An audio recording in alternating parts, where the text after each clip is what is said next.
పేసరింగా sir. Hi అండి.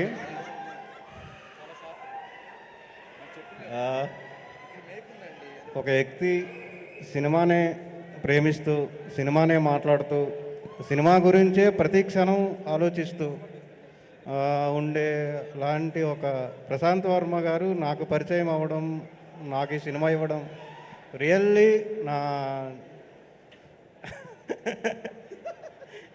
నా అదృష్టం అండి అసలు. యాక్చువల్గా ఎన్నో రోజుల నుంచి వెయిట్ చేస్తున్నా కానీ అసలు ఎవరు ఇవ్వలేంది ఈయన ఇచ్చాడు నాకు. థ్యాంక్ యూ ప్రశాంత్ వర్మ గారు, మీరు ఎప్పుడూ నా గుండెలో ఉంటారు అసలు.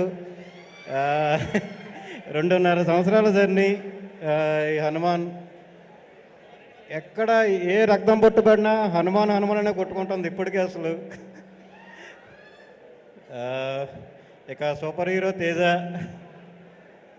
థ్యాంక్ యూ సార్, నమ్మి అవకాశం ఇచ్చారు. నా శక్తి కొలితే నేను చేశాను, నా చేత చేయించారు. Thank you. ఒకటి మాత్రం ఖచ్చితంగా చెప్పగలం, కోహ్లీ 50వ సెంచరీ కొట్టినప్పుడు స్టేడియంలో ఎంత డీబీ రికార్డ్ అయిందో, ఈ సినిమాలో వచ్చే సీన్స్కి అంతకన్నా ఎక్కువ క్రౌడ్ వాల్యూమ్ అయితే రికార్డ్ అవుతుంది. ఇది మాత్రం ఖచ్చితంగా చెప్పగలం. అంత బాగా వచ్చింది సినిమా. Thank you. ఎంతోమంది మహానుభావుల నోటితో స్టేజ్ మీదకి పిలిచిన సుమా గారి నోటి నుంచి నా పేరు ఇలాంటి స్టేజ్ మీద పిలవడం నాకు చాలా థ్యాంక్ యూ ప్రశాంత్ వర్మ గారు.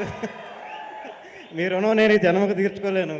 మీరు ఎన్ని సినిమాలు చేసినా ఎక్కడో ఒక దగ్గర అయితే నన్ను గుర్తుపెట్టుకుంటారని అనుకుంటున్నా. Thank you so much sir. Thank you so much అండి. అంటే